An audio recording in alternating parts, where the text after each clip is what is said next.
Selamat sore Bapak Ibu Saudara semua, dan shalom bagi kita semua. Damai sejahtera dari Kristus Yesus. Kiranya segala kemurahan, perlindungan, pertolongan, kekuatan yang dari Tuhan selalu melimpah bagi kehidupan Bapak Ibu Saudara sekalian. Dan saya juga berharap, kami semua tim di tempat ini berharap keadaan Bapak Ibu dalam keadaan sehat, dalam keadaan kuat, dan dalam keadaan semangat untuk mendengarkan firman Tuhan dan untuk memuji, memuliakan nama Tuhan. Nah Bapak Ibu Saudara semuanya, senang sekali bisa bertemu kembali, senang sekali bisa kembali belajar Alkitab, dan senang sekali bisa kembali kita beribadah untuk memuji, memuliakan nama Tuhan.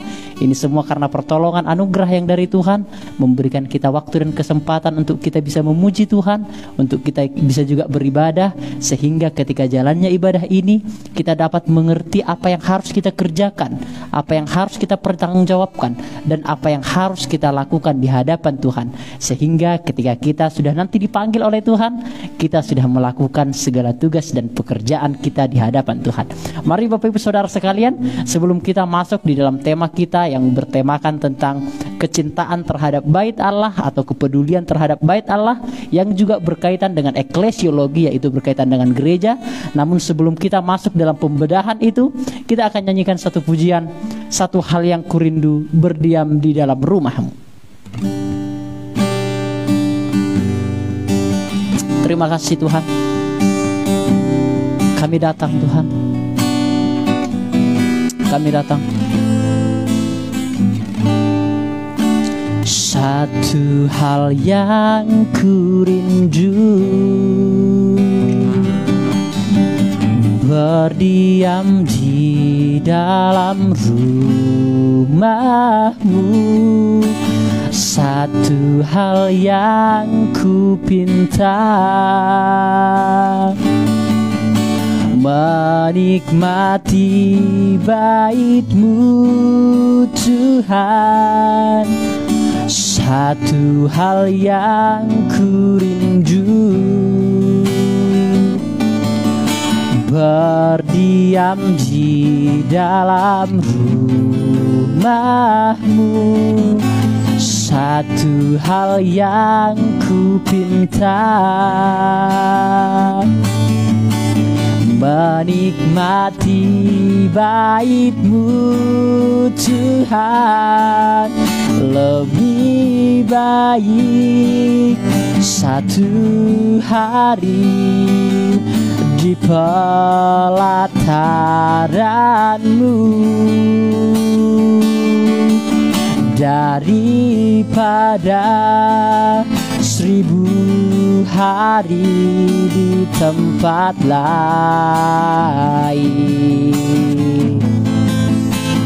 Oh, memuji-Mu, menyembah-Mu, Kau Allah yang hidup,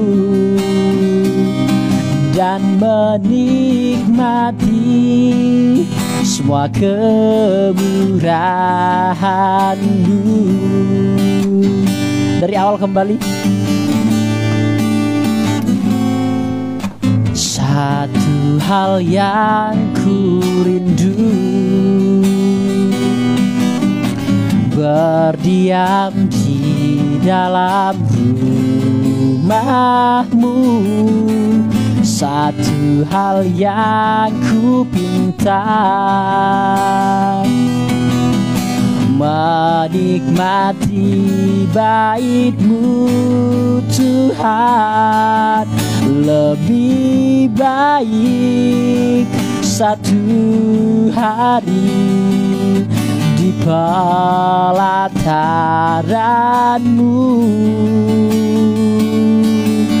daripada 1000 hari di tempat lain.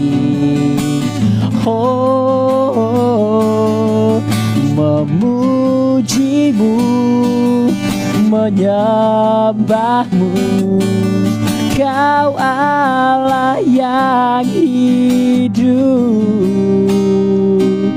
dan menikmati semua kemurahan-Mu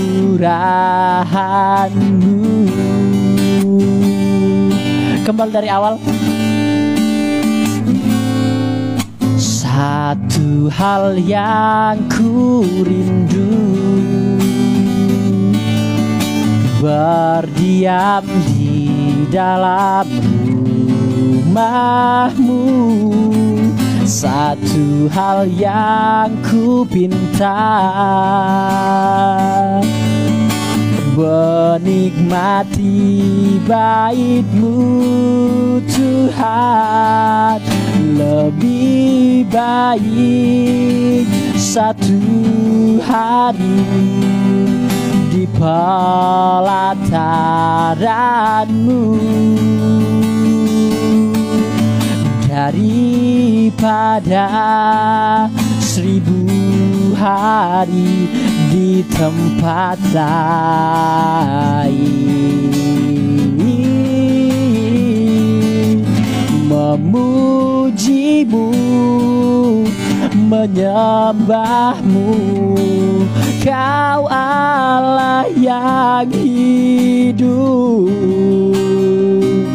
dan menikmati semua kemurahan-Mu. Lebih baik satu hari di pelataran-Mu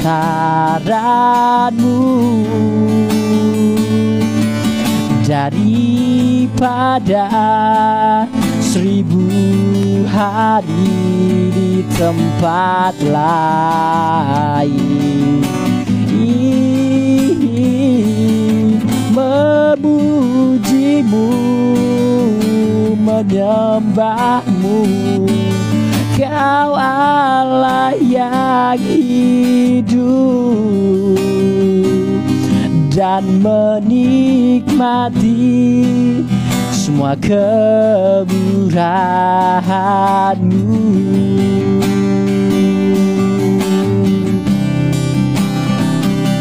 Dan menikmati semua kemurahan-Mu. Mari Bapak Ibu Saudara, kita akan bersama-sama berdoa sebelum kita masuk dalam pembahasan Alkitab kita. Biarlah ini menjadi ungkapan hati kami yang jujur kepadamu ya Tuhan. Bukan hanya lirik-lirik yang indah, bukan hanya kata-kata yang indah, namun sejatinya biarlah pujian ini menjadi komitmen kami. Biarlah pujian ini juga menjadi rema di dalam hati kami yang harus kami jalankan, yang harus kami lakukan ya Tuhan.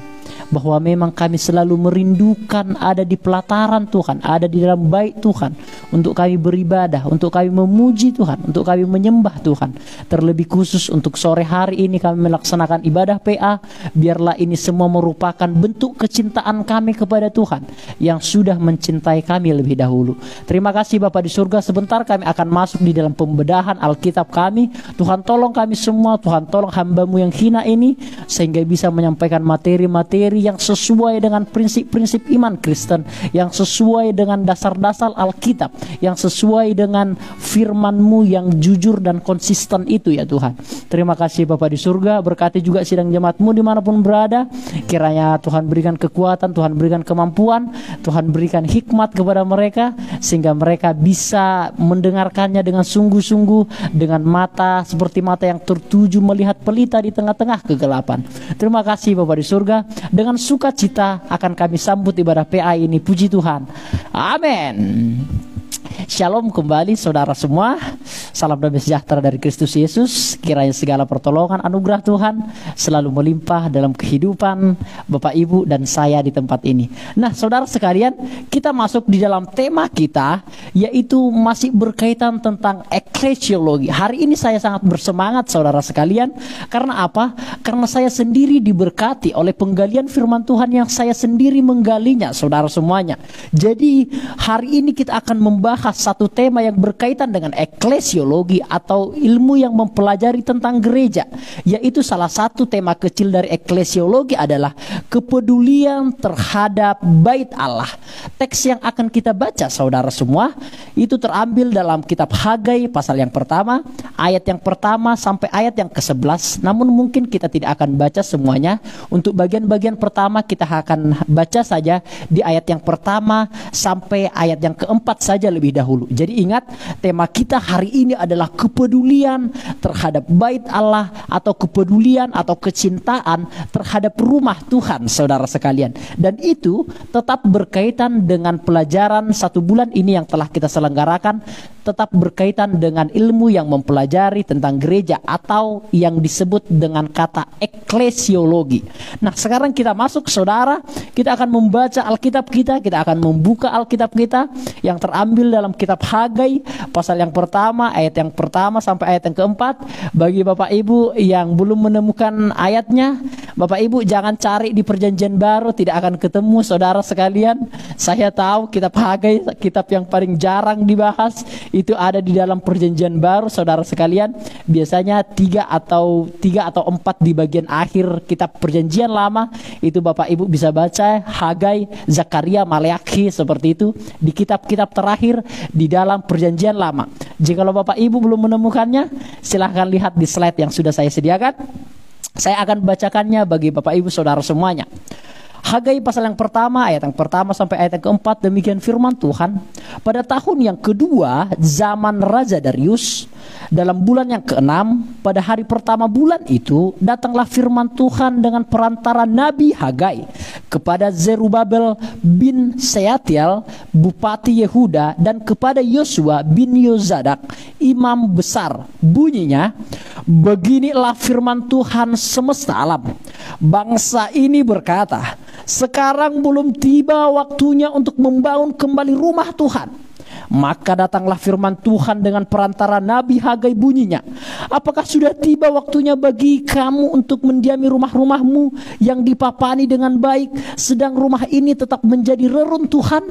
Nah, saudara sekalian, dari 4 ayat yang sudah kita baca ini, setidaknya kita bisa melihat secara sederhana bahwa ada seorang nabi yang berkata kepada Zerubabel, ya juga kepada Yosua bin Yozadak yang adalah imam besar, dan Zerubabel yang adalah bupati. Jadi Tuhan berbicara kepada Nabi Hagai untuk berbicara kepada Zerubabel, untuk berbicara kepada Yosua bin Yozadak, dan nanti Zerubabel dan Yosua bin Yozadak ini nanti akan menyampaikan berita firman Tuhan itu kepada bangsa Israel. Kenapa?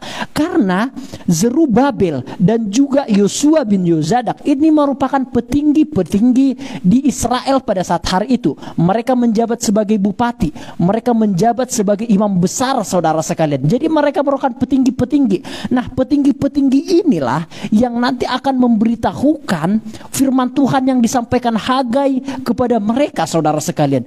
Nah, firman Tuhannya begitu sangat sederhana. Dari ayat-ayat itu kita sudah melihat bahwa firman Tuhan itu dikatakan bahwa sekarang belum tiba waktunya untuk membangun kembali rumah Tuhan. Itu kata firman Tuhan kepada Hagai untuk disampaikan kepada Zerubabel dan juga kepada Yosua bin Yozadak.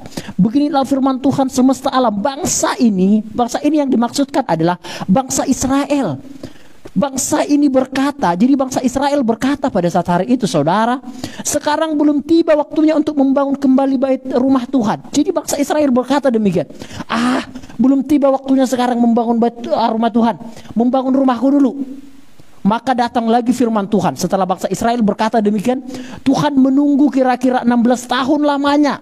Dan Tuhan berfirman lagi. Maka datanglah firman Tuhan dengan perantara Nabi Hagai, bunyinya, apakah sudah tiba waktunya bagi kamu untuk mendiami rumah-rumah yang dipapani dengan baik, sedang rumah-rumah ini, rumah ini, maksudnya rumah Tuhan ini atau bait Allah ini tetap menjadi reruntuhan.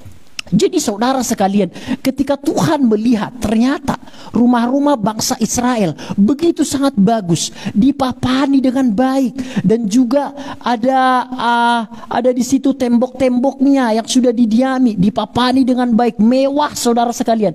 Namun di sisi lain Tuhan melihat bait Allah itu tidak ada diperbaharui. Tuhan melihat bahwa bait Allah itu hanya reruntuhan saja, sehingga Tuhan begitu marah kepada bangsa Israel pada saat hari itu saudara sekalian. Itulah sekilas gambaran sederhana cerita dari Hagai pasal yang pertama, ayat yang pertama sampai ayat yang keempat. Jadi konteksnya adalah, ini perlu diketahui konteksnya, ada nabi yang berbicara kepada Zerubabel dan kepada Yosua bin Yozadak, petinggi-petinggi di dalam bangsa Israel. Seruannya adalah supaya bangsa Israel memperhatikan bait Allah, memperhatikan rumah Tuhan, memperhatikan gereja. Bapak Ibu Saudara sekalian, jadi itu seruan Nabi Hagai kepada bangsa Israel, supaya juga bangsa Israel bukan hanya memperhatikan rumah-rumahnya, namun memberi waktu untuk memperhatikan bait Allah yang belum dibangun waktu itu saudara sekalian. Itulah gambaran sederhana dari Hagai pasal yang pertama, ayat yang pertama sampai ayat yang keempat saudara sekalian. Nah sekarang kita masuk dalam pendahuluannya lebih dahulu, supaya Bapak Ibu mengerti, sudah mengerti tadi sedikit ceritanya, garis besarnya sedikit, kita masuk di dalam pendahuluannya. Seperti yang sudah kita pelajari saudara sekalian, seperti yang sudah kita pelajari, bahwa ternyata eklesiologi atau gereja terbagi menjadi dua bagian besar. Yang pertama adalah gereja lokal, yang kedua adalah gereja universal. Masih ingat Bapak Ibu Saudara ya? Jadi gereja lokal itu menunjuk kepada bangunan di mana orang-orang percaya berkumpul untuk beribadah. Jadi kan kita sudah pelajari beberapa minggu lalu, gereja itu terbagi atas dua, gereja lokal dan gereja universal. Gereja lokal lebih menunjuk kepada bangunan yang akan didiami oleh orang-orang yang percaya, atau bangunan yang akan didiami oleh orang-orang yang telah dipanggil keluar dari kegelapan menuju terangnya yang ajaib. Jadi orang-orang yang ada di dalam gereja itu seyogianya adalah orang-orang yang percaya kepada Yesus Kristus. Seyogianya adalah orang-orang yang memang mereka itu sudah dipanggil dari kegelapan menuju terang Tuhan yang ajaib saudara sekalian. Jadi gereja itu berbicara juga tentang bangunan. Bangunan yang ada seperti gereja kita hari ini, seperti gereja yang ada di Jatiroto, itu merupakan gereja. Namun di sisi lain, gereja memiliki pengertian yang lebih luas, yaitu gereja universal. Gereja universal menunjuk kepada setiap orang yang percaya kepada Tuhan Yesus sebagai Tuhan dan Juru Selamatnya, karena Tuhan akan tinggal diam di dalamnya. Jadi arti kata gereja sederhananya, Bapak Ibu Saudara sekalian, sederhana arti kata gereja adalah Tuhan diam di tengah-tengah mereka. Itulah gereja. Makanya arti tabernakel adalah Tuhan berdiam di sana. Jadi di gedung gereja, jikalau orang-orang percaya berkumpul dan menyerukan nama Tuhan, maka Tuhan hadir di sana.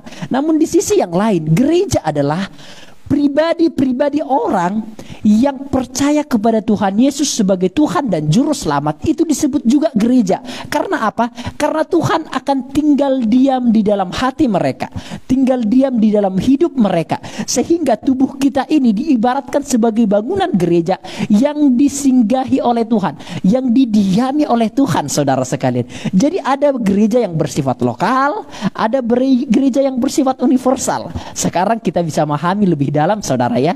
Jadi gereja lokal berbicara tentang bangunan-bangunan yang ada, namun gereja universal itu berbicara tentang pribadi-pribadi orang yang percaya kepada Tuhan. Gereja lokal bisa dihancurkan, bisa dihanguskan, namun gereja universal kita ini tidak bisa dihanguskan. Gereja lokal itu terbatas, itu bisa dibatasi, namun gereja universal diri kita bukan merupakan gereja yang bisa dibatasi. Kita bisa tetap setia melayani Tuhan, membaca Alkitab, beribadah, memuji, memuliakan nama Tuhan. Nah itu pendahuluannya saudara sekalian, supaya ketika kita masuk nanti pembahasan Hagai yang nanti kita bahas, kita dapat nanti mengerti lebih dalam lagi saudara sekalian. Nah, akan tetapi Alkitab memandang bahwa keduanya adalah sama penting. Alkitab tidak menitik beratkan satupun dari istilah gereja itu. Jadi saudara, baik istilah gereja yang bersifat pribadi diri kita masing-masing yang sudah percaya kepada Yesus Kristus, maupun istilah gereja lokal yang berbentuk bangunan, itu tidak dititik beratkan satupun. Tuhan memandang atau Alkitab memandang bahwa keduanya sangat penting, saudara sekalian. Keduanya sangat penting, tidak ada yang dititik beratkan. Baik gereja yang bersifat gedung itu juga penting di hadapan Tuhan, saudara sekalian. Gereja yang bersifat pribadi seperti kita ini juga itu sangat penting. Artinya saudara sekalian, ini merupakan hal-hal yang tidak boleh kita abaikan. Jangan menitik beratkan hanya gereja pribadi-pribadi saja, nggak boleh. Jangan juga menitik beratkan hanya gereja lokal saja yang ada di dalam gereja, nggak boleh. Semuanya harus dipandang secara komprehensif, secara menyeluruh. Kita harus memandang kedua poin ini, gereja universal atau gereja lokal, ini sesuatu yang penting dan diperhatikan oleh Tuhan. Sama seperti yang kita bahas tadi tentang Hagai. Bagaimana Tuhan memperhatikan bait Allah loh. Tuhan lihat, lu bangsa Israel rumahnya bagus-bagus ini, bangsa Israel lagi. Rumahnya mewah-mewah ini, papan-papannya dari kayu-kayu yang mahal ini. Terus dilihat, Tuhan melihat bait Allah pada saat itu hanya sebagai reruntuhan. Tuhan marah, saudara sekalian. Jadi jangan berpikir Tuhan tidak memperhatikan bait Allah. No, saudara sekalian, Tuhan memperhatikan bait Allah yang secara lokal maupun secara universal, saudara sekalian. Sekarang kita akan masuk di dalam pembahasan kita yang lebih dalam. Sebelumnya kita akan masuk di dalam latar belakang kitab Nabi Hagai terlebih dahulu, kitab Hagai terlebih dahulu, saudara. Jadi ini latar belakang kitabnya supaya kita mengerti teks yang kita baca tadi. Memang kita sudah mengerti ceritanya, namun kita akan mengerti latar belakang kitabnya itu apa sih, supaya kita lebih sempurna untuk mengerti ayat-ayat firman Tuhan itu, saudara sekalian. Jadi peristiwa dalam kitab Hagai yang sudah kita baca tadi ini terjadi kira-kira tahun 520 sebelum Masehi, yaitu kira-kira 16 tahun setelah bangsa Israel atau dalam kurung itu Yehuda dikembalikan dari pembuangan ke Yerusalem. Jadi kitab Nabi Hagai ditulis kira-kira 520 tahun sebelum Masehi. Jadi itu kira-kira, saudara sekalian, kira-kira 526 tahun sebelum Yesus lahir, saudara sekalian. Karena Yesus lahir, konon katanya Yesus lahir menurut sejarah itu tahun keempat sampai tahun keenam Masehi, saudara sekalian. Jadi penulisan kitab Hagai ini setidaknya 520 tahun kurang lebih sebelum Yesus lahir, saudara sekalian. Jadi itu ditulis. Nah, dan kira-kira 16 tahun setelah bangsa Israel atau Yehuda dikembalikan dari pembuangan ke Yerusalem. Mungkin Bapak Ibu tidak mengerti. Saya sederhanakan seperti ini, saudara. Jadi ingat ya, harus diikuti mulai sekarang, nanti bingung pasti. Nah, jadi bangsa Israel itu memiliki 3 raja yang paling agung, katakanlah yang paling agung sepanjang sejarah bangsa Israel, atau 3 raja yang familiar di dalam kerajaan bangsa Israel. Nah, raja pertama kita tahu ya, raja pertama dari bangsa Israel itu Saul. Nah, raja kedua dari bangsa Israel itu Daud atau David. Nah, raja ketiga dari bangsa Israel itu Salomo. Nah, setelah Salomo, kerajaan itu terpecah menjadi 2 karena Salomo lebih memperhatikan nasihat-nasihat orang-orang muda, tidak memperhatikan nasihat-nasihat dari pengurus-pengurus dari kepercayaan Raja Daud pada saat itu. Jadi Salomo lebih mementingkan nasihat-nasihat dari orang-orang muda, sehingga kerajaan itu terpecah menjadi 2, dinamakan kerajaan utara dan kerajaan selatan, saudara sekalian. Jadi kerajaan utara itu dipimpin oleh Jerobeam, Bapak Ibu Saudara sekalian, dipimpin oleh Jerobeam. Jadi itu 10 suku di sana. Jadi ingat ya, kerajaan dari Salomo terpecah menjadi 2, dinamakan kerajaan utara dan dinamakan kerajaan selatan. Kerajaan utara itu dipimpin oleh Jerobeam dan memiliki 10 suku Israel. Jadi ke Yerobeam ini, yang berpihak ke Yerobeam ini itu 10 suku Israel. Ingat ya, ada 12 suku Israel, kita pelajari itu ya. Nah, yang berpihak kepada Yerobeam ini 10 suku Israel, saudara sekalian. Nah, namun kerajaan yang kedua yang terpecah itu adalah kerajaan selatan. yaitu yang dipimpin oleh Rehabeam yang adalah anaknya Salomo, saudara sekalian. Dan hanya ada dua suku yang berpihak kepada Rehabeam, Bapak Ibu saudara sekalian, atau di dalam bahasa Inggris dikatakan Rehabeam, seperti itu. Nah, hanya ada dua suku, yaitu suku Yehuda dan suku Benyamin. Itu pun suku Benyamin karena beberapa hal mereka akhirnya ikut kepada Yehuda. Sebenarnya hanya satu suku, namun karena mereka tanda petik nebeng seperti itu, akhirnya suku Benyamin masuk ke suku Yehuda pada saat hari itu. Jadi kerajaan utara itu dipimpin oleh Jerobeam. Nah, kerajaan selatan itu dipimpin oleh Rehabeam, anak dari Salomo. Nah, ketika kerajaan ini terpecah, saudara sekalian, kerajaan Yehuda ini yang dipimpin oleh Rehabeam ini itu dijajah oleh Babilonia kira-kira 70 tahun lamanya, saudara sekalian. Namun kerajaan Yerobeam, kerajaan utara yang tadi, yang 10 bangsa Israel tadi, mereka sudah kawin campur dengan orang-orang Asyur. Tidak kelihatan lagi di mana detail mereka. Makanya kebanyakan jikalau kita ke Israel sekarang, ada banyak suku-suku yang tidak ada lagi. Dari kisah ini sekarang kan kita mengerti ya.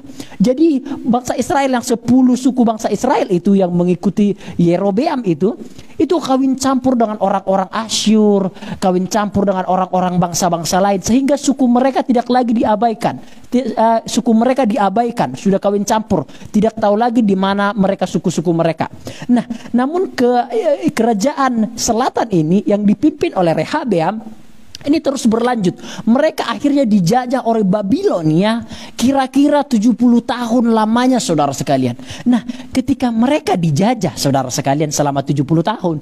Nah, Tuhan akhirnya mengembalikan mereka melalui Raja Kores. Itu bisa Bapak Ibu baca di dalam kitab Esra atau kitab 2 Tawarik, saudara sekalian. Jadi, Raja Kores itu mengizinkan bangsa Israel untuk pulang kembali ke tanah kepunyaannya, yaitu Yerusalem. Sebelumnya ketika kerajaan itu terpecah, bangsa Yehuda atau suku Yehuda itu dijajah Babilonia 70 tahun lamanya, dibawa ke pembuangan Babel, meninggalkan Yerusalem. Nah, tapi ketika 70 tahun berlalu, Raja Kores itu Tuhan gerakkan hatinya untuk mengembalikan bangsa Israel ke Yerusalem pada saat hari itu.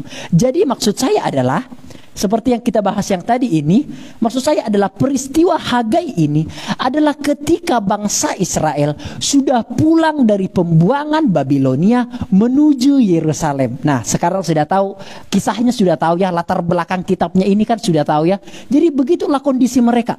Ketika mereka pulang dari pembuangan Babilonia, mereka kembali ke Yerusalem, mereka dijajah selama 70 tahun. Yang muda sudah jadi tua, yang tua sudah meninggal, yang baru lahir tidak tahu tempat kelahirannya Yerusalem itu apa. Karena kan 70 tahun di Babilonia kan. Yang dijajah itu yang tua akhirnya meninggalkan ya. Yang muda akhirnya tua. Mungkin masih ingat daerah-daerah Yerusalem. Namun yang lahir di Babilonia tidak tahu Yerusalem sama sekali. Jadi begitulah keadaannya. Jadi ketika mereka, kitab Hagai ini ditulis ketika pasca pembuangan dari Babilonia, Raja Kores memulangkan mereka ke Yerusalem. Mereka tidak tahu apa-apa. Mereka lihat rumah mereka yang dahulu di Yerusalem itu ketika pulang dari Babilonia itu, mereka lihat, loh, rumahku nggak ada. Bait Allah nggak ada, hancur semua bait Allah, sudah ditinggalkan selama 70 tahun kan. Nah, ketika itu saudara sekalian, bangsa Israel mulai membangun rumahnya lebih dahulu. Bangsa Israel mulai lebih memperhatikan rumahnya lebih dahulu, dan Tuhan memberkati mereka, saudara sekalian. Jadi selama 16 tahun bangsa Israel sudah bisa mazmur. Kitab Hagai termasuk salah satu dari 3 kitab pasca pembuangan, yaitu Esra, Hagai, dan Zakaria. Nah, ketika Yehuda kembali ke Yerusalem, keadaan kota itu sangat memprihatinkan. Tembok-tembok Yerusalem roboh, bait Allah hancur, tempat tinggal tidak ada, dan seterusnya. Jadi kita bisa melihat cerita ini ya, ketika bangsa Israel atau terlebih khusus suku Yehuda dan suku Benyamin itu sampai ke Yerusalem, mereka melihat, aduh, rumah-rumah nggak ada, bait Allah hancur lebur, tembok-tembok Yerusalem sebagai tembok-tembok untuk menjaga bangsa itu hancur lebur, terbakar. Mereka akhirnya memutuskan untuk membangun rumah-rumah mereka lebih dahulu. Saudara sekalian, mereka membangun rumah-rumah mereka lebih dahulu. Selama 16 tahun mereka sudah membangun rumahnya. Mereka sudah memberikan rumah-rumahnya dengan mewah-mewah. Tuhan memberkati mereka. Namun ketika rumah-rumah mereka mewah, Mereka lupa. Mereka nggak membangun sama sekali bait Allah, saudara sekalian. Ini sangat ironis, saudara sekalian. Mereka melupakan bait Allah yang ada di situ. Mereka hanya mementingkan rumah-rumah mereka. Mereka hanya mempercantik rumah-rumah mereka. Mereka hanya membuat rumah mereka itu bertingkat-tingkat. Mereka hanya memikirkan rumah mereka ini yang penting mewah, yang penting bagus, yang penting tidak kena hujan, yang penting luar biasa, yang penting terlihat kaya dan seterusnya. Mereka hanya memikirkan itu, saudara. Selama 16 tahun mereka hanya memikirkan rumah-rumah mereka, saudara sekalian. Nah, Tuhan marah ketika Tuhan lihat bangsa Israel hanya mementingkan dirinya sendiri, hanya mementingkan rumah-rumahnya. Tuhan marah, Tuhan berbicara melalui Nabi Hagai. Nah, kira-kira begitu ceritanya, saudara sekalian. Nah, Bapak Ibu saudara sekalian, dari sini kita bisa melihat bahwa Tuhan sangat memperhatikan gereja. Tuhan sangat memperhatikan bait Allah. Tuhan sangat memperhatikan rumah Tuhan. Tuhan tidak pernah menutup mata akan hal itu, saudara sekalian. Kita akan bahas lebih dalam lagi, saudara. Namun setidaknya ceritanya Bapak Ibu sudah ketahui ya. Nehemia, ini penting. Nehemia diutus Tuhan untuk membangun tembok-tembok Yerusalem. Esra diutus Tuhan untuk menggalakkan iman bangsa Israel. Hagai dan Zakaria diutus untuk membangun bait Allah. Jadi ketika mereka kembali dari Babilonia ke Yerusalem, Tuhan mengutus pertama Nehemia untuk membangun tembok Yerusalem, dan itu telah dilakukan oleh Nehemia. Tembok Yerusalem telah dibangun, sudah ada perbatasan mereka, sudah ada penjagaan mereka. Nah, yang kedua adalah Tuhan juga mengutus Esra, Nabi Esra, untuk menggalakkan iman bangsa Israel, karena nggak ada imam-imam pada saat itu. Jadi Tuhan mengirimkan Esra untuk ke bangsa Israel untuk memberikan satu spiritual supaya mereka bisa mengenal Tuhan. Tuhan mengirim nabinya di sana. Tuhan mengirim Esra di sana, ahli kitab di sana, supaya mereka bisa mengenal Tuhan, supaya mereka bisa beribadah. Ada imam yang melayani mereka. Jadi Tuhan sudah menyuruh Nehemia untuk membangun tembok-tembok Yerusalem itu. Yang kedua, Tuhan mengirim Esra untuk menjadi kepala rohani mereka. Dan yang ketiga, akhirnya Tuhan mengirim Hagai untuk membangun bait Allah. Tuhan mengirim Hagai dan Zakaria untuk membangun bait Allah. Lihatlah saudara sekalian, dari sini kita bisa melihat, dari sejarah ini Tuhan memperhatikan semuanya. Tuhan memperhatikan tembok-tembok Yerusalem. Itu juga berkaitan juga dengan rumah-rumah bangsa Israel. Karena yang dibangun Nehemia bukan hanya tembok-tembok bangsa Israel, tembok-tembok Yerusalem, namun juga bangunan-bangunan dari masyarakat pada saat hari itu. Dan juga Tuhan memperhatikan sisi-sisi kerohanian bangsa Israel. Makanya Tuhan mengirim Esra. Dan yang ketiga, Tuhan memperhatikan bait Allah, saudara sekalian. Jadi itulah baiknya Tuhan. Tuhan selalu mengirim hamba-hambanya untuk kebutuhan bangsa Israel pada saat hari itu, saudara sekalian. Nah, itu gambaran sederhana kitab Hagai. Nah, saudara sekalian, nah ini latar belakang sejarahnya, saudara sekalian, latar belakang sejarahnya. Tadi latar belakangnya kitabnya kita sudah pelajari. Sekarang kita masuk ke dalam latar belakang sejarahnya. Keadaan bangsa Israel ketika datang memang sangat-sangat memprihatinkan. Kita tahu, saudara sekalian.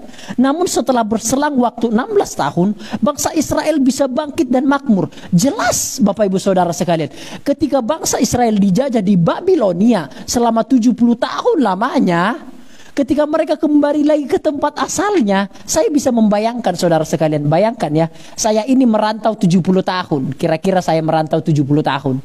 Ketika saya merantau 70 tahun di Jawa, katakanlah demikian. Ketika saya mulai merantau mungkin usia-usia 10 tahun. Sampai saya 70 tahun di Jawa, mungkin 80 tahun saya di Jawa. Saya kembali lagi ke Sumatera. Yuk saya bingung dong. Lu rumahku di mana? Jalan-jalan nggak saya ketahui sama sekali. Kira-kira itu contoh sederhananya, saudara sekalian. Bangsa Israel juga demikian. Jadi ketika mereka kembali ke Yerusalem, mereka nggak tahu rumah mereka di mana. Mereka lihat bait Allah itu roboh, tembok-tembok Yerusalem itu, mereka sangat menderita, sangat kelaparan, sangat tidak baik. Oleh sebab itu Tuhan mengutus Nehemia, Tuhan mengutus Esra, Tuhan mengutus Hagai, Tuhan mengutus Zakaria, imam-imam dan juga nabi-nabi Tuhan utus untuk memperbaharui mereka. Namun setelah 16 tahun setelah pasca pembuangan itu, mereka ada di Yerusalem 16 tahun, mereka diberkati oleh Tuhan. Tuhan membukakan tingkap-tingkap langit kepada bangsa Israel pada saat itu, dan mereka makmur. Mereka membangun rumahnya bertingkat-tingkat dengan tembok-tembok yang kokoh, dengan papan-papan yang mahal-mahal, dengan langit-langit yang begitu sangat indah bersalutkan perak-perak dan seterusnya. Saudara sekalian, selama 16 tahun mereka membangun rumahnya. Namun di sisi lain, mereka tidak memperhatikan sama sekali bait Allah yang roboh di situ, Bapak Ibu Saudara sekalian. Bayangkan, bait Allah itu di tengah-tengah Yerusalem. Mereka itu di samping-samping Yerusalem, di tengah-tengah itu mereka bisa saja nggak sampai hati melihat bait Allah itu runtuh begitu saja. Mereka sampai hati loh, saudara sekalian. Itulah durhakanya bangsa Israel, Bapak Ibu Saudara sekalian. Sejak kembali dari pembuangan, bangsa Israel sudah mulai melupakan keterlibatan mereka untuk membangun bait suci dan kehilangan makna bait suci bagi mereka. Jadi setelah pasca pembuangan, kembali dari pembuangan mereka bangsa Israel sudah mulai melupakan. Mereka melupakan ibadah, mereka melupakan bait Tuhan. Mereka pikir, maaf kata saudara sekalian, mereka berpikir, untuk apa bangun bait Allah? Buang-buang duit aja. Benar saudara sekalian. Begitu kira-kira kata-kata yang literalnya Bapak Ibu Saudara sekalian. Jikalau Bapak Ibu baca kitab Hagai dan Zakaria. Jadi bangsa Israel itu seolah-olah bilang gini, untuk apa bangun bait Allah? Untuk apa itu bangun-bangun rumah Tuhan? Bangun rumah dulu, bangun rumah kita dulu lah. Nah, ketika mereka mengatakan demikian, mungkin itu bukan sesuatu yang salah. Namun ketika bangunan mereka itu terpenuhi, mereka tetap melupakan bait Allah ini, Bapak Ibu Saudara sekalian. Mereka hanya meningkatkan bangunan-bangunannya saja, mempercantik bangunan-bangunan saja. Begitulah durhakanya bangsa Israel. Mereka memang sempat membangun bait Allah selama 2 tahun. Memang sempat dibangun sedikit tembok-temboknya selama 2 tahun. Namun akhirnya meninggalkannya dengan alasan belum waktunya. Itu bisa kita baca di ayat yang kedua. Saya akan bacakan bagi Bapak Ibu Saudara. Di ayat yang kedua itu dikatakan demikian seperti yang sudah kita baca itu. Ayat yang kedua, beginilah firman Tuhan semesta alam. Bangsa ini berkata, sekarang belum tiba waktunya untuk membangun kembali rumah Tuhan. Jelas. Jadi memang mereka sudah kembali, pernah memang mereka membangun rumah Tuhan itu selama kurang lebih 2 tahun. Namun setelah dibangun 2 tahun, mereka mungkin merasa rugi, mereka mungkin merasa diri nggak pantas, nggak berguna.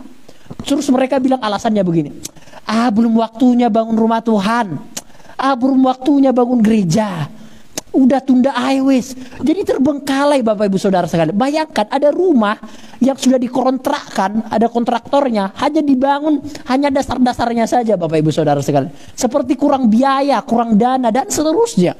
Begitulah bangsa Israel Bapak Ibu Saudara sekalian. Mereka hanya mementingkan rumah-rumahnya, mereka hanya mementingkan bangunan-bangunannya. Mereka melupakan Tuhan. Saudara semua, pernahkah kita meluangkan waktu untuk berkontribusi atas gereja kita? Pernahkah kita memikirkan gereja kita, saudara sekalian? Sungguh Bapak Ibu Saudara sekalian, ini tidak bermaksud untuk menyinggung siapa-siapa, no. Namun pernah nggak kita memikirkan gereja kita? Pernah nggak kita memikirkan pembangunan gereja kita? Pernah nggak kita berkontribusi atas pembangunan gereja kita? Non sewu saudara sekalian, non sewu sekali lagi non sewu. Barangkali rumah kita lebih mewah dari gereja hari ini, Bapak Ibu Saudara sekalian. Sama seperti bangsa Israel. Pernah nggak kita melihat bahwa gereja kita ini memang harus dibangun? Pernah nggak kita memikirkan gereja, Bapak Ibu Saudara sekalian? Hari ini kita ditegur, termasuk saya pribadi saudara sekalian. Kita dituntut oleh Tuhan, kita diinginkan oleh Tuhan. Mari perhatikan bait Allah. Mari perhatikan rumah Tuhan. Ini tidak ada unsur menjudge saudara, no. Karena hari ini tema kita berkaitan dengan eklesiologi, berkaitan dengan gereja. Ini jelas tuntunan-tuntunan dari bulan-bulan yang lalu sampai pada saat hari ini. Memang momennya pas kita dalam pembangunan gereja saudara. Bapak Ibu saudara, marilah mulai sekarang kita bergandeng tangan untuk melihat gereja, bergandeng tangan untuk berkontribusi di dalam gereja ini. Apapun jikalau kita punya kemampuan kognitif, mari kita persembahkan pemikiran kita yang kognitif. Jikalau kita mempunyai kemampuan finansial, mari kita menggunakan kemampuan finansial kita. Jikalau kita mempunyai kemampuan arsitek, mari kita menggunakan kemampuan arsitek kita. Jikalau kita ada waktu, datanglah ke gereja kita, lihatlah gereja kita, perhatikanlah gereja kita. Non sewu, jangan hanya memperhatikan rumah kita saja, namun kita juga harus memperhatikan gereja kita saudara sekalian. Inilah teguran Tuhan kepada bangsa Israel melalui Nabi Hagai saudara sekalian. Tuhan memperhatikan gereja. Jangan bilang Tuhan tidak memperhatikan gereja. Tuhan memperhatikan bait Allah saudara sekalian. Ini penting untuk kita pahami. Nah, inilah sikap dan tindakan orang Yahudi ketika melihat bait Allah itu roboh, sementara rumah-rumah mereka itu sudah terpaku dengan baik, sudah ada tembok-temboknya dengan baik. Inilah sikap mereka. Mereka tidak membangun bait Allah, tetapi masing-masing membangun rumahnya sendiri. Di ayat yang kedua dan yang keempat dan yang kesembilan, Bapak Ibu bisa baca di rumah. Dipapani dengan baik. Di dalam bahasa Inggris dikatakan, the International Version dikatakan itu dipapani dengan baik. King James Version juga dikatakan diberi atap atau ada langit-langitnya. Dan juga di terjemahan lain dikatakan itu merupakan sesuatu yang mewah. Jadi sudah mewah bangunan bangsa Israel itu, sudah mewah rumah-rumah mereka itu, sudah bertingkat-tingkat, malah dikatakan di dalam sejarah-sejarah terjemahan-terjemahan yang lain. Ada atap-atapnya, ada langit-langitnya saudara sekalian. Bangunan bangsa Israel itu begitu. Mereka tidak membangun bait Allah, tapi masing-masing semua bangsa Israel itu sepakat membangun rumahnya masing-masing. Nah, yang kedua sikap bangsa Israel adalah mereka tidak membangun bait Allah karena menganggap belum waktunya. Belum waktunya bro, belum waktunya bangun gereja. Bangun rumah kita dulu lah. Setelah bangunan rumahnya selesai, mereka lupa akan gereja Bapak Ibu Saudara sekalian. Mereka lupa. Dulu mereka mengatakan belum waktunya, setelah rumah kita selesai baru kita beralih kepada gereja. Namun setelah rumah mereka selesai, bangsa Israel, gereja nggak dibangun-bangun, bait Allah tidak dibangun-bangun, sinagog tidak dibangun-bangun saudara sekalian. Itu merupakan hanya kata-kata kiasan, itu merupakan hanya kata-kata untuk penyemangat, hanya kata-kata peralihan. Belum waktunya bait Allah itu dibangun, nanti ada waktunya. Saudara sekalian, saya bukan tipe orang yang suka menunda-nunda Bapak Ibu Saudara sekalian. Saya bukan tipe orang yang suka menunda-nunda. Cepat bergerak, semua diselesaikan. Itu saya Bapak Ibu Saudara sekalian. Dan Tuhan juga menginginkan memang orang-orang itu tidak suka menunda. Sama seperti bangsa Israel saudara, yang suka menunda-nunda pekerjaan pembangunan bait Allah. Oleh sebab itu Tuhan mengirim Hagai, langsung ditegur bangsa Israel dengan keras. Bapak Ibu Saudara sekalian, nanti kita lihat Tuhan menegurnya dengan hukuman loh saudara sekalian. Ada hukuman nanti bagi bangsa Israel jika ini tetap ditunda-tunda, pembangunan bait Allah itu ditunda-tunda. Bangsa Israel akan dihukum oleh 3 hukuman. Nanti kita akan lihat seterusnya Bapak Ibu Saudara sekalian. Kita akan pelan-pelan saudara. Mereka tidak memperhatikan bait Allah karena menganggap belum waktunya untuk membangun bait Allah. Mereka sadar akan pembangunan bait Allah, namun lebih memilih untuk membangun rumah sendiri. Jadi saudara, mereka bangsa Israel ini sadar kalau memang bait Allah itu harus dibangun. Mereka sadar akan ada pembangunan bait Allah. Namun mereka sering apa ya? Sering menunda-nunda akhirnya lupa. Sering menunda-nunda akhirnya lupa. Sering menunda-nunda akhirnya lupa Bapak Ibu Saudara sekalian. Melupa-lupakan, sengaja melupakan pembangunan bait Allah itu Bapak Ibu Saudara sekalian. Namun sebenarnya mereka menyadari bahwa mereka memang harus membangun bait Allah. Saudara sekalian, mereka mulai lupa kalau mereka bisa bebas dari penjajahan Babel itu karena pertolongan dari Tuhan. Yes, setelah mereka bebas dari penjajahan Babilonia itu dibebaskan bukan dari raja loh Bapak Ibu Saudara sekalian. Itu yang membebaskan mereka itu bukan raja Israel. Yang membebaskan bangsa Israel dari perbudakan Babilonia bukan nabi, bukan raja Israel, bukan orang-orang petinggi, bukan bangsa Israel. Yang membebaskan bangsa Israel dari perbudakan Babilonia itu adalah Raja Kores, Raja Persia, yang bahkan bukan dari kalangan bangsa yang dipilih oleh Tuhan, yang bahkan dikatakan bangsa yang durhaka, bangsa yang bukan dari bangsa yang dipilih oleh Tuhan. Raja Kores itulah yang dipilih oleh Tuhan untuk membebaskan bangsa Israel, untuk keluar dari perbudakan Babilonia, untuk kembali ke Yerusalem, Bapak Ibu Saudara sekalian. Jadi saudara, itu membuktikan bahwa ternyata pembebasan bangsa Israel ini bukan dari bangsa Israel, dari Tuhan sendiri melalui Raja Kores dengan cara yang luar biasa. Nah, namun mereka bangsa Israel ini melupakan perbuatan Tuhan itu, merupakan kebaikan Tuhan itu, melupakan mujizat Tuhan yang besar itu. Setelah mereka ada dalam keadaan damai, mereka melupakan seluruh perbuatan Allah yang luar biasa itu. Setelah mereka kaya luar biasa, mereka melupakan bahwa mereka telah dibebaskan dari perbudakan Babilonia untuk membangun Bait Allah. Itu yang pertama, Bapak Ibu Saudara sekalian. Itu prioritas mereka yang pertama harusnya. Jikalau Bapak Ibu baca kitab-kitab Esra, kitab Nehemia, dan kitab 1-2 Tawarik, poin mereka yang pertama adalah untuk membangun kembali Bait Allah. Namun ternyata pada eksekusinya mereka hanya memperhatikan rumahnya sendiri, saudara sekalian. Itu tindakan-tindakan orang Yahudi, Bapak Ibu Saudara sekalian, sangat memprihatinkan saudara. Nah, John Calvin pernah berkata demikian, saudara. John Calvin itu seorang bapak reformator gereja yang hidup kira-kira abad ke-18 Masehi atau kira-kira tahun 1800 atau 1700 seperti itu. Yang penting ya, mungkin kira-kira abad ke-17, abad ke-18 seperti itu, Bapak Ibu Saudara sekalian. Nah, John Calvin berkata dia seorang pastor, dia seorang cendekiawan, dia seorang pendeta, dia seorang teolog handal, dia seorang bapak gereja. Dia pernah berkata demikian ketika menyelidiki kitab Hagai. Sebab itu Nabi itu bertanya, apakah merupakan sesuatu yang konsisten kalau manusia yang bisa mati, yang tidak berbeda dengan cacing mempunyai rumah yang megah, sedangkan Allah tidak mempunyai rumah atau bait Allah. Jadi John Calvin itu mengomentari kitab-kitab Hagai itu karena dia seorang penafsir Alkitab, seorang ahli Alkitab bisa dikatakan. Dia menafsirkan Alkitab itu, dia berkomentar demikian. Bagaimana mungkin? Apakah merupakan sesuatu yang konsisten atau sesuatu yang rasionalkah? Yang wajarkah kalau manusia itu bisa mati yang tidak berbeda dengan cacing, mempunyai rumah mereka itu semua, namun rumah mereka itu megah, namun ternyata bait Allah mereka biarkan begitu saja. Jadi Bapak gereja mengomentari hal itu. Apakah mungkin hal itu terjadi? Saking jengkelnya mungkin Bapak Ibu Saudara sekalian, saking benceknoknya mungkin bangsa Israel ini tidak memperhatikan bait Allah. Maka John Calvin sampai berkomentar demikian, saudara sekalian. Kita akan melihat, saudara sekalian, sikap yang kontras berbeda ditunjukkan oleh beberapa tokoh. Kita sudah melihat bangsa Israel, mereka tidak memperdulikan bait Allah. Mereka tidak bahkan seperti ini, saudara sekalian. Bahkan mereka kata kasarnya itu berkata begini, gak ada gunanya bangun bait Allah, gak ada gunanya Tuhan-Tuhan. Yang penting bangun rumah sendiri dulu, yang penting kaya dulu, yang penting rumah tingkat dulu. Nggak ada gunanya itu bait Allah. Kata kasarnya itu begitu, Bapak Ibu Saudara sekalian. Sebenarnya mereka sedang mengatakan, bangsa itu sedang mengatakan, udahlah kita nggak usah bangun rumah Tuhan, udahlah bangun rumah dulu aja.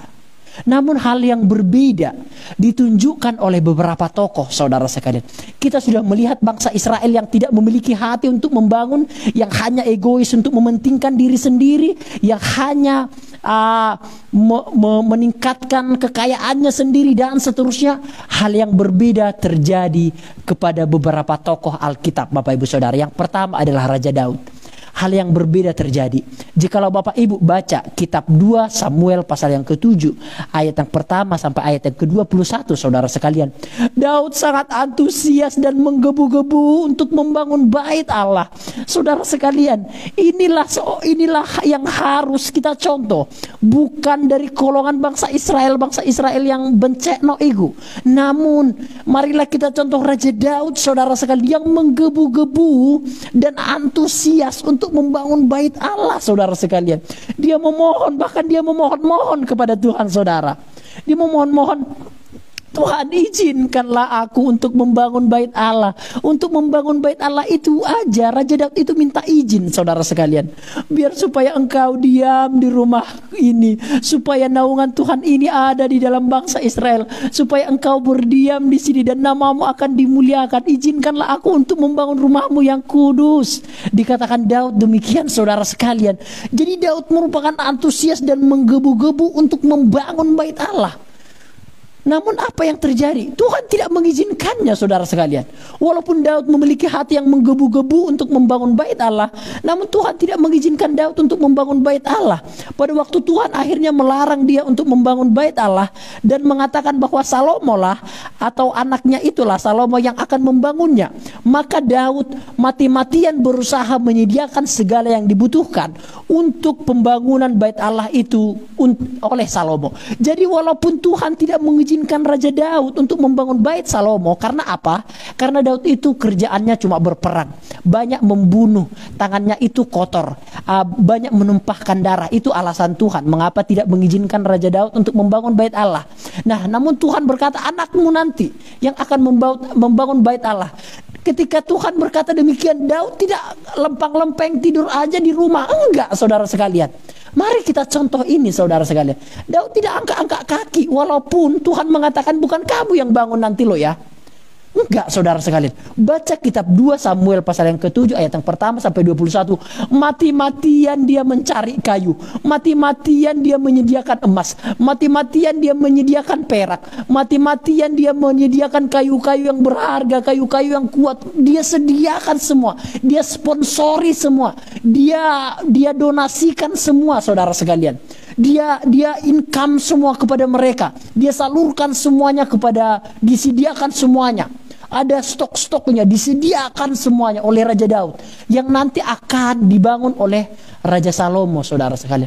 Bapak Ibu, saudara sekalian, harusnya beginilah sikap yang benar ketika pembangunan bait Allah, saudara sekalian. Judul kita adalah mencintai bait Allah. Oleh sebab itulah sekarang saya mengerti bagaimana Raja Daud berkata, lebih baik 1 hari di pelataranmu daripada 1000 hari di tempat lain. Bahkan Raja Daud juga berkata, cinta akan rumahmu menghanguskan aku. Itulah kecintaan Raja Daud terhadap bait Allah, terhadap rumah Tuhan, Bapak Ibu Saudara sekalian. Bapak Ibu Saudara sekalian, mari kita ditegur bersama-sama. Saya tidak lebih baik daripada Bapak Ibu Saudara, saya tidak mengatakan demikian. Namun hari ini, jikalau memang kita sudah melupakan bait Allah, jikalau memang kita sudah angkat tangan di dalam bait Allah, jikalau memang kita selama ini tidak pernah memikirkan rumah Tuhan atau gereja, mari hari ini kita ditegur bersama-sama, saudara sekalian. Mari hari ini kita meluangkan waktu bergandeng tangan, yang memang momen hari ini kita di dalam pembangunan gereja, momen yang ini merupakan momen yang sangat tepat untuk kita dapat bergandeng tangan bersama-sama. Bapak Ibu Saudara sekalian, dahulu saya pernah mengatakan ini kepada sidang jemaat yang saya layani di beberapa tempat. Persembahan untuk Tuhan bukan seberapa banyak, 5.000 no problem, 10.000 no problem, 100.000 no problem. Bukan masalah dananya, bukan masalah nilainya, namun hati untuk memberi itu ada. Itu toh Bapak Ibu Saudara sekalian. Bukan masalah apakah mungkin Bapak Ibu berpikir 10.000 apalah gunanya. No, bukan masalah itu Bapak Ibu Saudara sekalian. Ada enggak hatimu untuk memberikan itu? Bagi saya Bapak Ibu Saudara, jikalau 2.000 pun diberikan, namun itu memang itu yang mampu orang itu memberikan 2.000 perak, itu merupakan persembahan yang sangat berharga di hadapan Tuhan. Saya keringat persembahan seorang janda yang miskin, hanya 2 keping. Dikatakan demikian. Ada beberapa orang-orang ahli Farisi, ahli Taurat yang mempersembahkan beberapa dinar, beberapa perak dan seterusnya. Nah, Tuhan berkata, persembahan janda miskin ini yang paling besar dari persembahan mereka ini semua. Karena janda miskin ini memberi dari kekurangannya, namun orang lain memberi dari kelebihannya. Jadi Bapak Ibu Saudara sekalian, bukan masalah nilainya yang Tuhan lihat, no. Namun masalah ada enggak hati kita untuk memberikan. Saya percaya ketika ada orang yang mempersembahkan sesuatu kepada gereja, apapun bentuknya itu, saya bisa melihat bukan dari nilainya, tapi ada hati orang ini untuk gereja, ada perhatian orang ini untuk gereja, ada perhatian pribadi ini untuk gereja. Bapak Ibu Saudara sekalian, saya orang yang to the point saja. Jikalau perhatian ke gereja tidak ada, non sewu, saya tidak yakin ia mencintai Tuhan. Yes, saya jelas orangnya Bapak Ibu Saudara sekalian. Jikalau perhatian atau kecintaan terhadap gereja, rumah Tuhan itu tidak ada, perhatian sedikit pun, mengabaikan, menganggap itu sesuatu yang tidak berguna, saya yakin dan percaya orang itu bukan orang yang beres Bapak Ibu Saudara sekalian. Kecintaan kepada rumah Tuhan itu malah membuktikan kecintaan kita kepada Tuhan Bapak Ibu Saudara sekalian. Itu jelas ditunjukkan oleh Raja Daud. Itu jelas ditunjukkan oleh Esra. Itu jelas ditunjukkan oleh Hagai. Itu jelas ditunjukkan oleh Nehemia. Itu jelas ditunjukkan oleh Raja Daud, Raja Salomo. Ada banyak contoh-contoh di dalam Alkitab Bapak Ibu Saudara sekalian. Bapak Ibu bisa baca apa yang saya sampaikan merupakan cerita-cerita sesungguhnya dari berita-berita Alkitab. Kecintaan rumah Tuhan membuktikan kecintaan kita kepada Tuhan. Perhatian kita kepada rumah Tuhan itu membuktikan bahwa kita bersyukur kepada Tuhan yang sudah terlebih dahulu memperhatikan kita Bapak Ibu Saudara sekalian. Ini harus kita ketahui Saudara sekalian.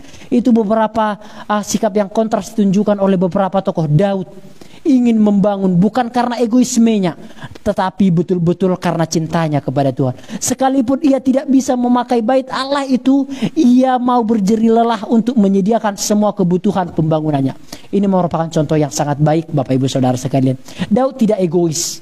Dia tidak egois walaupun dia memiliki harta yang banyak, dia tidak egois.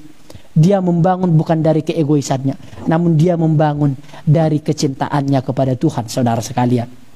Sikap yang kontras juga ditunjukkan oleh Salomo. Bapak Ibu bisa baca di dalam kitab 1 Raja-Raja pasal yang ke-6 sampai ayat yang ke-7. Bapak Ibu bisa baca bahwa Salomo yang membangun bait Allah dahulu, baru istananya. Ini baru luar biasa Saudara sekalian. Ini kontras dari bangsa Israel yang tadi.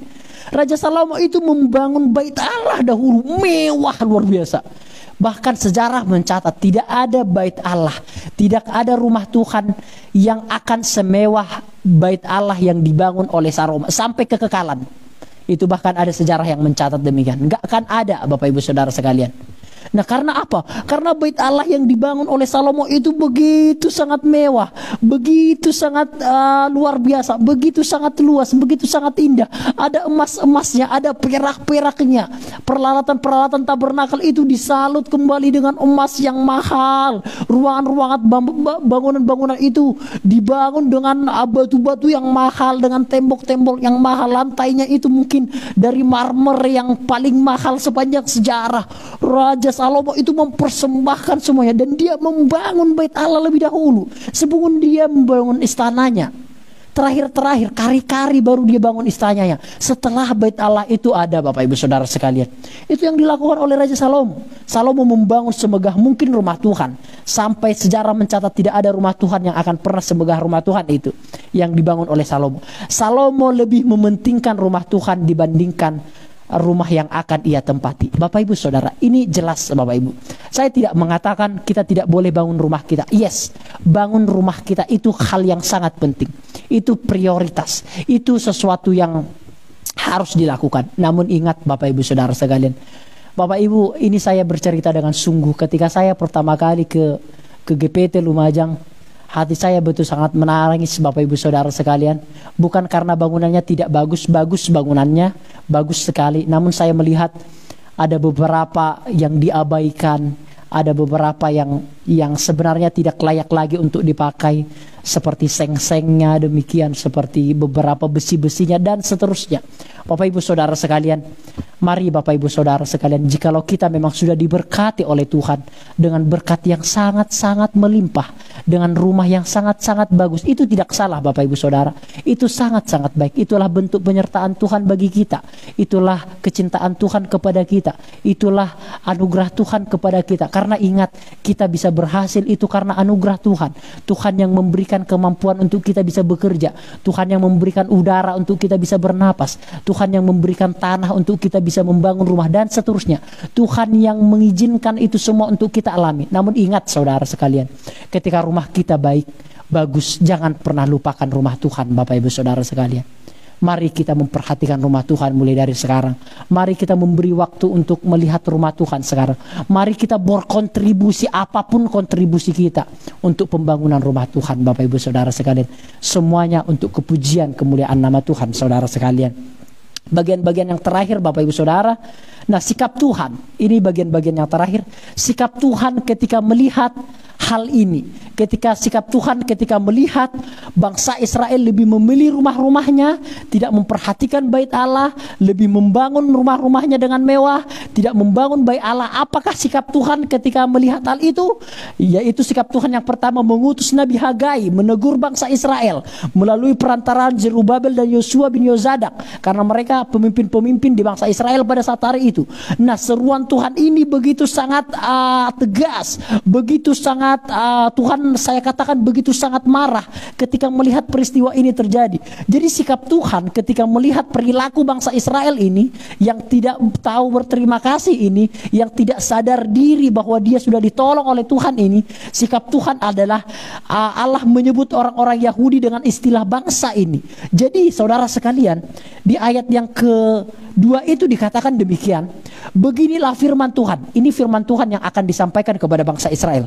Bangsa ini, jadi kata ini begitu sangat unik saudara. Ini bukan kata-kata yang biasa. Biasanya jikalau Tuhan tidak marah, biasanya Tuhan mengatakan umatku ini, atau biasanya Tuhan mengatakan dia seumpama seperti istriku, umatku, atau bisa diumpamakan juga seperti domba-dombaku dan seterusnya, domba-domba peliharaan Tuhan, seperti itu. Nah, namun pada momen ini Tuhan tidak mengatakan umatku, Tuhan tidak mengatakan domba, Tuhan juga tidak mengatakan istri atau dan seterusnya. Itu memang kata-kata antropomorfisme atau kata-kata yang diilustrasikan seperti itu, kata-kata yang memiliki metafora. Bukan berarti bangsa Israel itu istrinya Tuhan, enggak. Bukan berarti bangsa Israel itu juga dombanya Tuhan, enggak. Bukan berarti bangsa Israel itu juga kekasihnya dalam artian literal, bukan. Tapi itu kata-kata metafora Bapak Ibu Saudara sekalian. Nah, pada momen ini ketika bangsa Israel itu tidak membangun bait Allah, sikap Tuhan itu berkata, bangsa ini. Jadi Tuhan menyebut orang Yahudi itu, bangsa Israel itu dengan istilah bangsa ini. Ini jelas menunjuk ketidaksenangan Tuhan Bapak Ibu Saudara sekalian. Jadi Tuhan jelas tidak suka ketika bangsa Israel mengabaikan bait Allah. Tuhan tidak suka. Itu sesuatu yang real.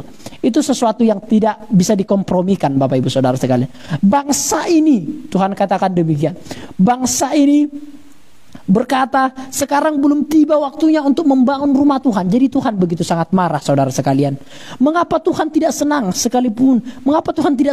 sekalipun gereja adalah orang-orang yang dipanggil Tuhan, orang-orang yang percaya, katakan demikian, tetapi rumahnya, tempatnya, gedungnya tetap penting.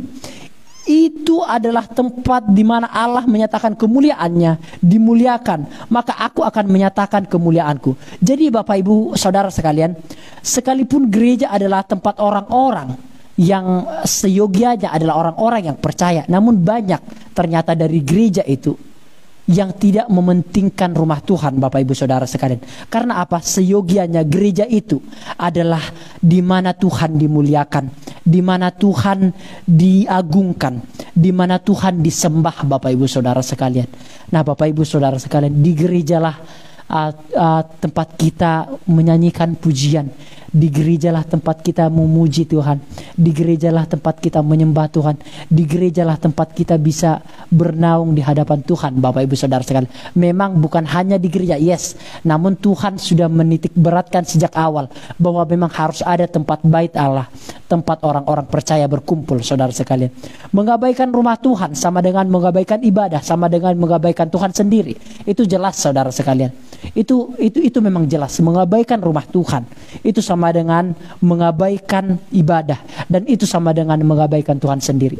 Itu sesuatu yang tidak bisa dipisahkan saudara sekalian. Jangan katakan mengabaikan rumah Tuhan tidak mengabaikan Tuhan.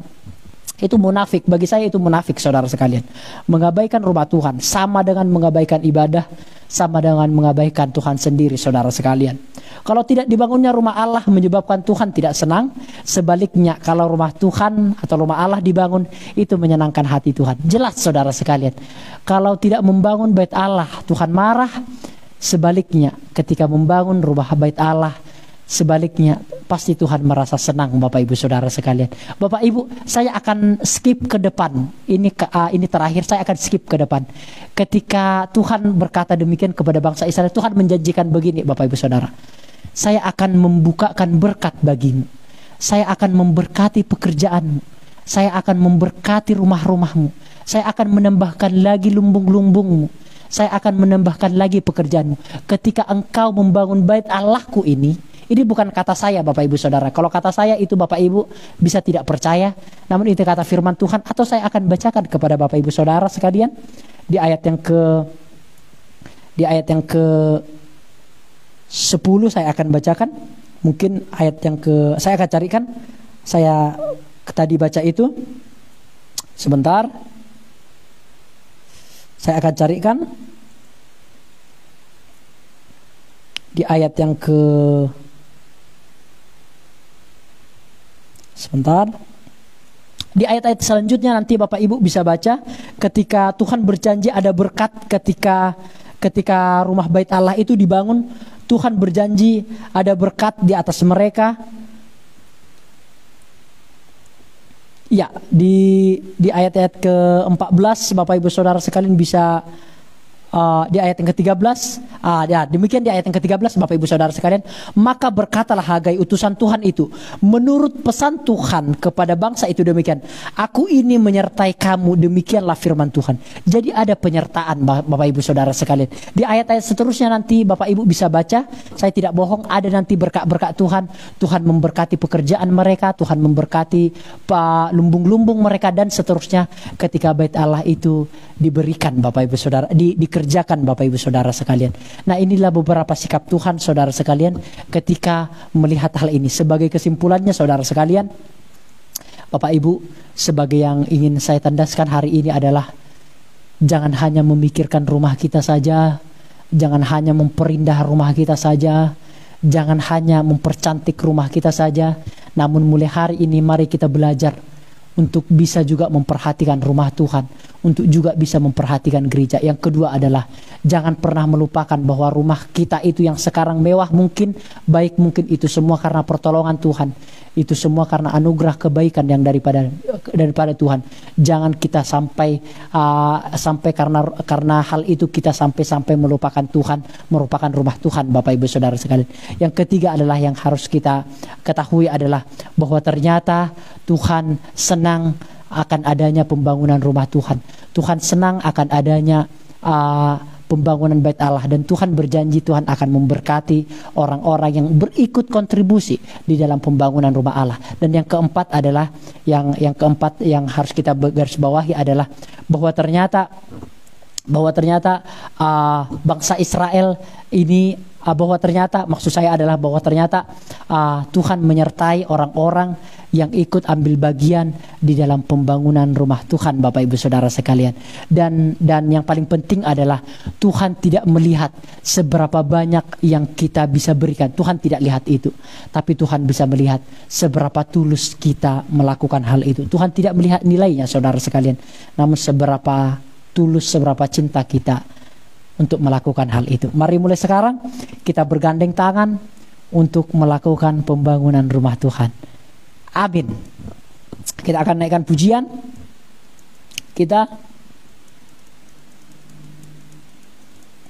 Lagu yang tadi begitu sangat indah. Satu hal yang kurindu berdiam di dalam rumah.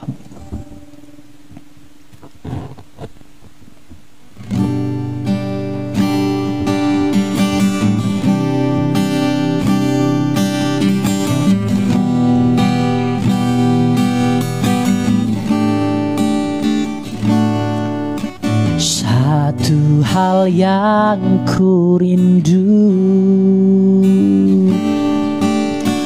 berdiam di dalam rumahmu. Satu hal yang ku pinta, menikmati bait-Mu Tuhan. Lebih baik satu hari di pelataran-Mu janjimu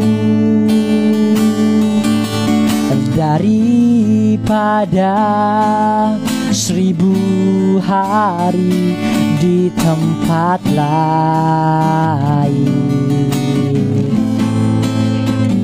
Oh, memujimu, menyembahmu, Kau Allah yang hidup, dan menikmati semua kemurahan. Lebih baik satu hari di pelataranmu daripada 1000 hari di tempat lain. Oh, memujimu, menyembahmu, Kau Allah yang hidup, dan menikmati semua kemurahan-Mu. Bapak Ibu Saudara sekalian, saya tidak pernah bermaksud menyinggung siapa-siapa pun. No, Bapak Ibu Saudara, nggak ada untungnya Bapak Ibu Saudara, nggak ada untungnya Bapak Ibu Saudara sekalian.